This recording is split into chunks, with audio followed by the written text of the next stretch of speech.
Halo teman-teman, kita kan harus menyelesaikan tugas tentang materi dan pembelajaran Pancasila dan Undang-Undang Dasar Negara tahun 1945. Nah, kita mulai dari hakikat dan fungsi Pancasila dulu ya. Ada yang mau jelasin nggak? Baik teman-teman, Tiara coba dulu ya. Menurut saya, hakikat Pancasila itu adalah dasar negara dan pandangan hidup bangsa. Jadi, semua perilaku dan aturan negara harus berpijak pada nilai-nilai Pancasila.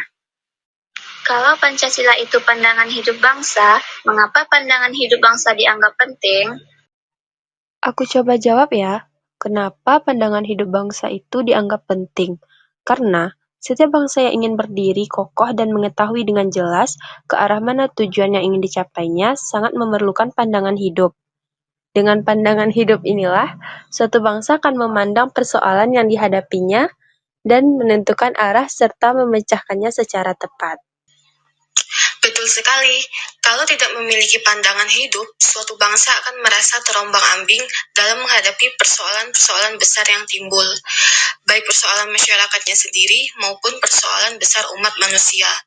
Dan fungsi Pancasila juga penting. Selain sebagai dasar negara, Pancasila juga menjadi ideologi nasional, sumber dari segala sumber hukum, serta pedoman moral untuk masyarakat Indonesia. Oh, jadi begitu. Berarti intinya Pancasila itu bukan hanya sekedar 5 sila yang dihafal, tapi benar-benar jadi landasan berpikir dan bertindak.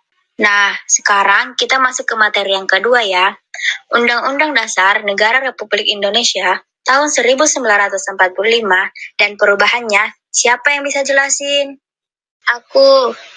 Undang-Undang Dasar 1945 itu konstitusi atau hukum dasar tertulis negara kita. Di dalamnya ada aturan tentang lembaga negara, pemerintahan, serta hak dan kewajiban warga negara. Dan jangan lupa, Undang-Undang Dasar 1945 itu sudah mengalami amandemen sebanyak 4 kali, yaitu tahun 1999, tahun 2000, tahun 2001, dan tahun 2002. Setelah amandemen, sistem ketatanegaraan kita jadi lebih terbuka, demokratis, dan jelas pembagian kekuasaannya. Nah, benar. Banyak pasal yang diperbaiki supaya sesuai dengan perkembangan zaman dan kebutuhan bangsa.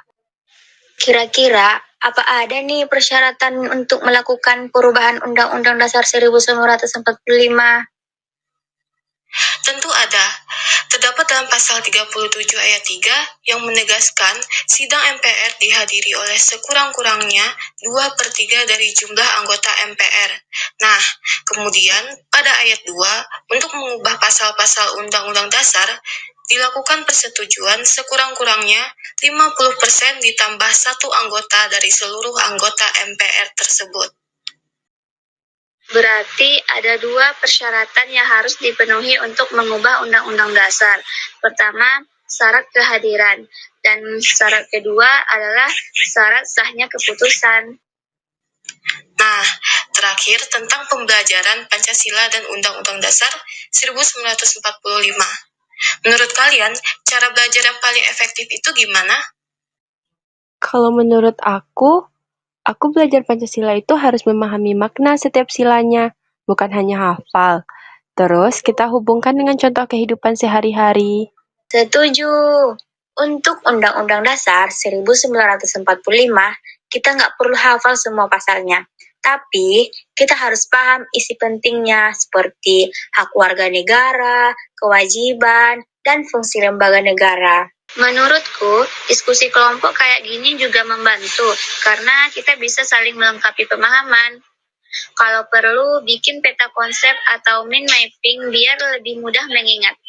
Ya, benar. Intinya belajar Pancasila dan Undang-Undang Dasar 1945 itu harus memahami, menganalisis, dan melihat contoh penerapannya dalam kehidupan nyata.